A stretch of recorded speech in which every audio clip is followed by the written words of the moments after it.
नमस्कार, मी संतोष सुतार आणि आपण पाहतात सीएल माझा।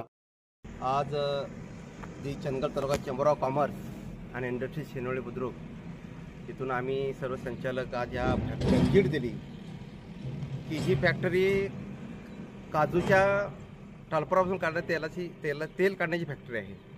त्यांचे मालक सचिन सावरे यांनी ही फॅक्टरी चालवत आहेत।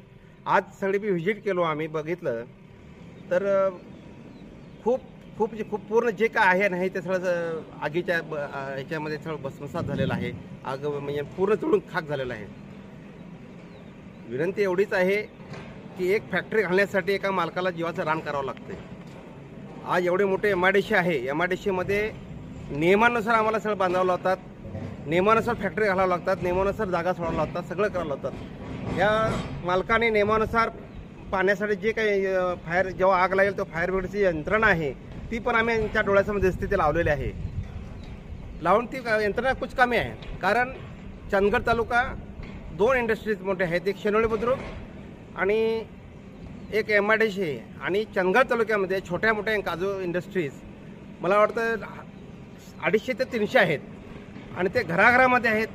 परत कुठं आपापल्या सोयीनुसार मोठ्या आपापल्या गावामध्ये घातलेले आहेत। आज शासन म्हणतंय उद्योगधंद्याचा वाढवा, उद्योगधंदे चालवा, खरं प्रत्येकाच्या ऐपतीनुसार आपापले उद्योगधंदे चालू केलेले आहेत। खरं म्हणावं तशा सुविधा आपल्याकडे नाही आहेत। सुविधेचा म्हणजे बघा, आज आग लागली, आज पाण्याचा टँकर नाही, अग्निशमनाची सोय नाही आहे। आज अग्निशमनाला बोलावायचं असेल तर आम्ही इथून 40 किलोमीटर बेळगावला बोलावं लागतंय। गडिंगलाच आम्हाला तेवढंच 40 किलोमीटर आहे, कोल्हापूर 110 किलोमीटर आहे। मग अशा आगीच्या वेळेला अग्निशमन दलाला प्राचार्य करत असताना आम्हाला फार मोठ्या प्रमाणात अडचण व्हायले। तरी कृपा करून शासनाला, उद्योग मंत्र्यांना आव्हान आहे, विनंती आहे की कृपा करून की आम्हाला अग्निशमन दल उभा करून पाण्याचे टँक उभा करून आम्हाला सोय करावी, हीच एवढी विनंती आहे, जेणेकरून पुढे अशा गोष्टी टाळता येतील।